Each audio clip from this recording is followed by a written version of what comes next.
السلام علیکم ورحمۃ اللہ وبرکاتہ۔ اعوذ باللہ من الشیطان الرجیم، بسم اللہ الرحمن الرحیم۔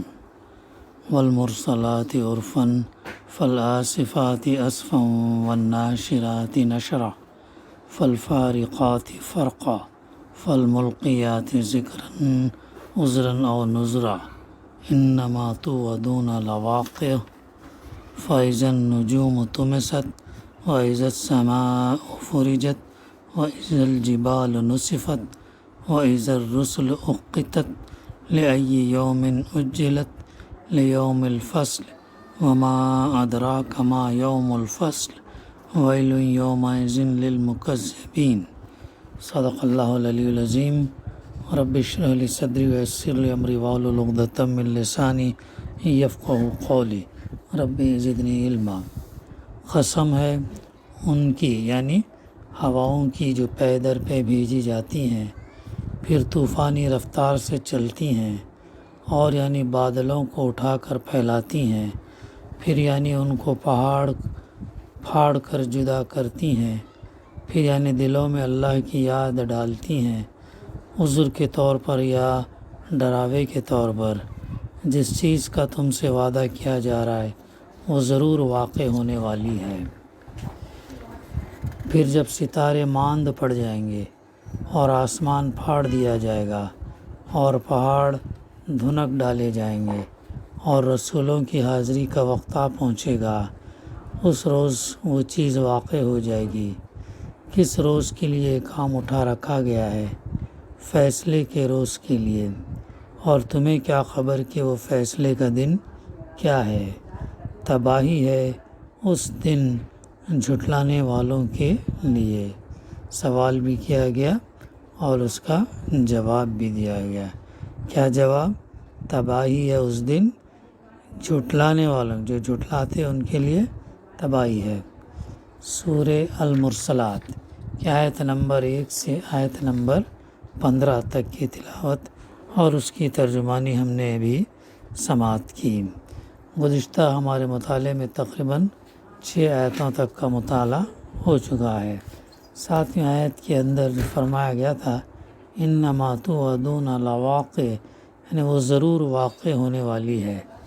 یعنی اب جن 5 چیزوں کی قسم اللہ سبحانہ وتعالیٰ نے کھایا ہے ان ابتدائی آیتوں میں، ایک ہے المرسلات عرفا، یعنی پے در پے بھلائی کے طور پر بھیجے جانے والیاں۔ دوسرے العاصفات عصفا، بہت تیزی اور شدت کے ساتھ چلنے والیاں۔ تیسرے الناشرات نشرا، خوب پھیلانے والیاں۔ چوتھے الفارقات فرقا، الگ الگ کرنے والیاں۔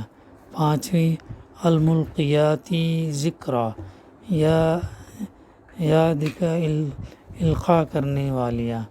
چونکہ ان الفاظ میں صرف صفات بیان کی گئی ہیں اور یہ صراحت نہیں کی گئی ہے کہ یہ کس چیز یا کن چیزوں کی صفات ہیں، اس لیے مفسرین کے درمیان اس امر میں اختلاف ہوا کہ آیا یہ 5 صفات ایک ہی چیز کی ہیں یا الگ الگ چیزوں کی ہیں، اور وہ چیز یا چیزیں کیا ہیں۔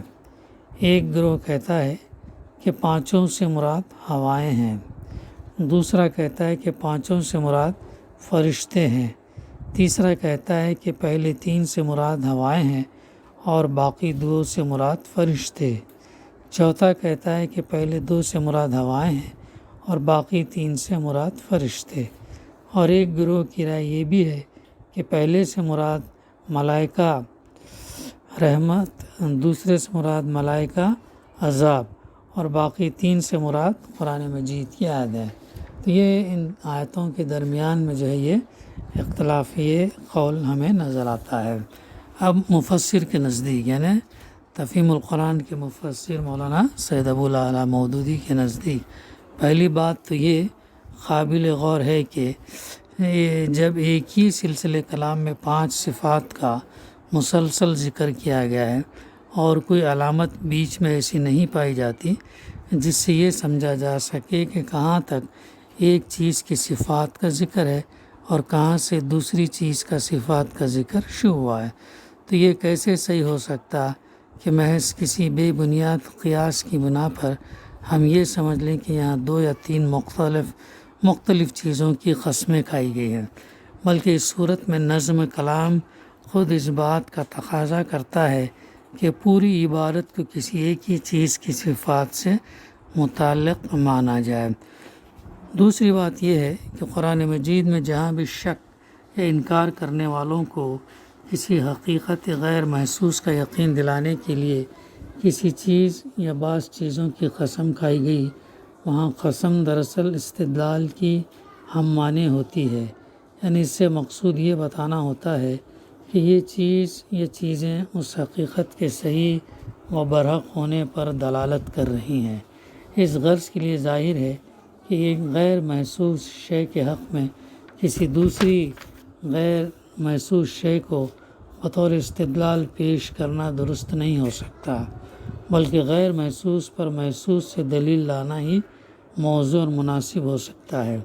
اس لیے ہماری رائے میں صحیح تفسیر یہی ہے کہ اس سے مراد ہوائیں ہیں، اور ان لوگوں کی تفسیر قابل قبول نہیں ہے جنہوں نے ان 5 چیزوں سے مراد فرشتے لیے ہیں، کیونکہ وہ بھی اسی طرح غیر محسوس ہے جس طرح قیامت کا وقوع غیر محسوس ہے۔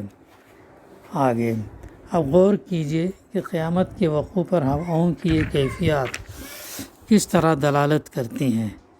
زمین پر جن اسباب سے حیوانی اور نباتاتی زندگی ممکن ہوئی ہے، ان میں سے ایک نہایت اہم سبب ہوا ہے۔ ہر نوع کی زندگی سے اس کی صفات کا جو تعلق ہے، وہ بجائے خود اس بات کی شہادت دے رہا کہ کوئی قادر مطلق اور صانع حکیم ہے جس نے اس کرۂ خاکی پر زندگی کو وجود میں لانے کا ارادہ کیا، اور اس غرض کے لیے یہاں ایک ایسی چیز پیدا کی جس کی صفات زندہ مخلوقات کے وجود کی ضروریات کے ساتھ ٹھیک مطابقت رکھتی ہیں۔ پھر اس نے صرف اتنا ہی نہیں کیا ہے کہ زمین کو ہوا کا ایک لبادہ اڑا کر چھوڑ دیا، بلکہ اپنی قدرت اور حکمت سے اس ہوا میں اس نے بے شمار مختلف کیفیات پیدا کی ہیں، جن کا انتظام لاکھوں کروڑوں سال سے اس طرح ہو رہا ہے کہ انہی کی بدولت موسم پیدا ہوتے ہیں، کبھی حبس ہوتا ہے اور کبھی باد نسیم چلتی ہے، کبھی گرمی آتی ہے اور کبھی سردی، کبھی بادل آتے ہیں تو کبھی آتے ہوئے اڑ جاتے ہیں، کبھی نہایت خوشگوار جھونکے چلتے ہیں اور کبھی انتہائی تباہ کن طوفان آ جاتے ہیں، کبھی نہایت نفع بخش بارش ہوتی ہے اور کبھی کال پڑ جاتا ہے، قحط پڑ جاتا ہے۔ غرض ایک ہوا نہیں بلکہ طرح طرح کی ہوائیں ہیں جو اپنے اپنے وقت پر چلتی ہیں، اور ہر ہوا کو کسی نہ کسی مقصد کو پورا کرتی ہیں۔ یہ انتظام ایک غالب قدرت کا ثبوت ہے جس کے لیے نہ زندگی کا وجود میں لانا خارج از امکان ہو سکتا ہے، نہ اسے مٹا دینا، اور نہ مٹا کر دوبارہ وجود میں لے آنا۔ اس طرح یہ انتظام کمال درجہ حکمت اور دانائی کا ثبوت بھی ہے، جس سے صرف ایک نادان آدمی ہی یہ توقع رکھ سکتا کہ یہ سارا کاروبار محض کھیل کے طور پر کیا جا رہا ہے، ہوا اور اس کا کوئی عظیم تر مقصد نہ ہو۔ اس حیرت انگیز انتظام کے مقابلے میں انسان اتنا بے بس ہے کہ کبھی وہ نہ اپنے لیے مفید طلب ہوا چلا سکتا ہے، نہ اپنے اوپر ہلاکت خیز ہوا کا طوفان آنے کو روک سکتا ہے۔ دونوں کام جو انسان نہیں کر سکتا۔ غور کرنے کی بات ہے، اللہ سبحانہ و تعالیٰ کی نشانی ہے، چاہے وہ کتنی ہی ڈٹائی اور بے شعوری اور ضد اور ہٹ دھرمی سے کام لے، کبھی نہ کبھی یہی ہوا اس کو یاد دلا دیتی ہے کہ اوپر کوئی زبردست اقتدار کار فرما ہے جو زندگی کے اس سب سے بڑے ذریعے کو جب چاہے اس کے لیے رحمت اور جب چاہے ہلاکت کا سبب بنا سکتا ہے، اور انسان اس کے کسی فیصلے کو بھی روک دینے کی طاقت نہیں رکھتا۔ یہ مضمون اور بھی مقامات میں ہمیں ملتا ہے، سورہ جاثیہ میں اور سورہ حاشیہ میں، سورہ زاریات میں بھی۔ تو سورہ زاریات میں بھی ملتا ہے۔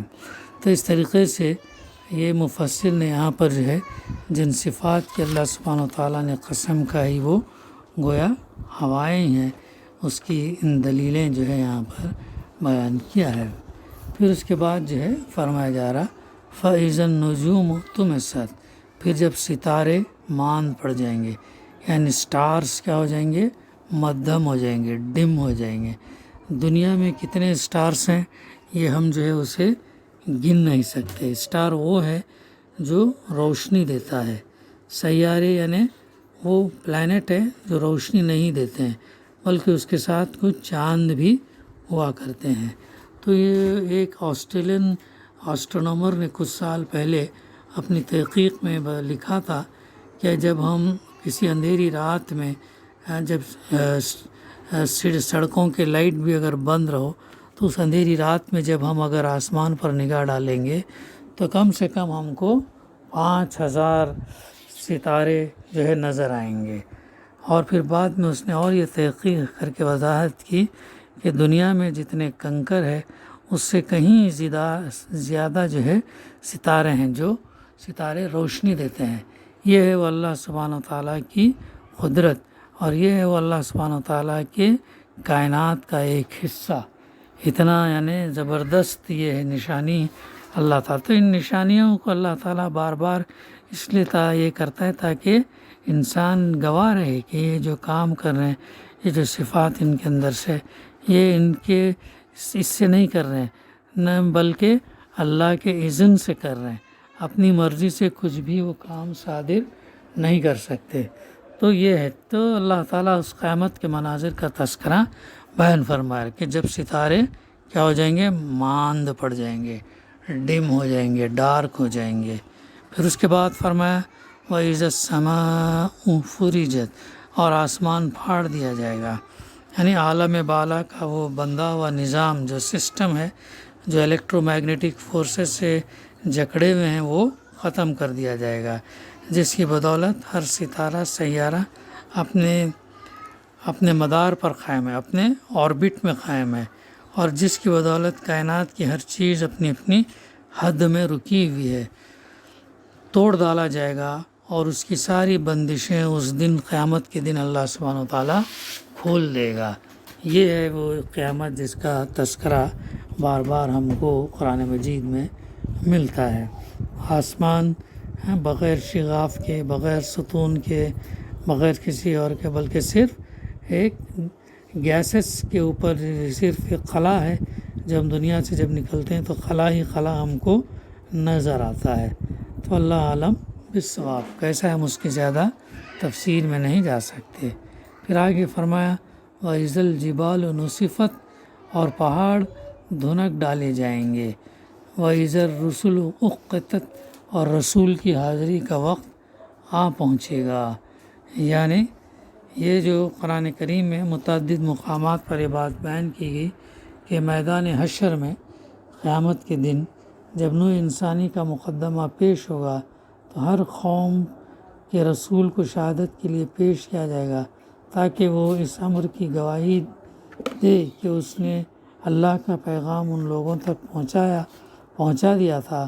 یہ گمراہوں اور مجرموں کے خلاف اللہ کی سب سے پہلی اور سب سے بڑی حجت ہوگی، جسے ثابت کیا جائے گا کہ وہ اپنی غلط روش کے خود ذمہ دار ہیں، ورنہ اللہ تعالیٰ کی طرف سے ان کو خبردار کرنے میں کوئی کسر اٹھا نہیں رکھی تھی۔ مثال کے طور پر اور دوسری صورتوں کا بھی ہم مطالعہ کر سکتے ہیں۔ اس میں سورہ زمر ہے، اور سورہ ملک ہے، اور سورہ اعراف ہے، اور سورہ اعراف کے اندر دو جگہ، ایک آیت نمبر 173 میں ہے اور دوسرا جو ہے وہ دوم میں ہے۔ تو جل چاروں میں سورہ زمر میں ہے اور سورہ ملک کے اندر ہے۔ تو اس طریقے سے جو ہے اللہ سبحانہ وتعالیٰ جو ہے قیامت کے مناظر کا تذکرہ متعدد صورتوں کے اندر، مختلف پیرائی کے اندر جو اللہ تعالیٰ بیان کرتا ہے۔ تو یہ وہ عظیم نشانیاں ہیں جسے سائنس آج انکار نہیں کر سکتا۔ آگے فرمایا جا رہا رسولوں کی حاضری کا وقت بھی ہو گیا، پھر اب جو ہے اور اس روز وہ چیز واقع ہو جائے گی، تو سوال کیا گیا کہ کس روز کے لیے کام اٹھا رکھا گیا ہے؟ فیصلے کے روز کے لیے، اور تمہیں کیا خبر کہ وہ فیصلے کا دن کیا ہے؟ تباہی ہے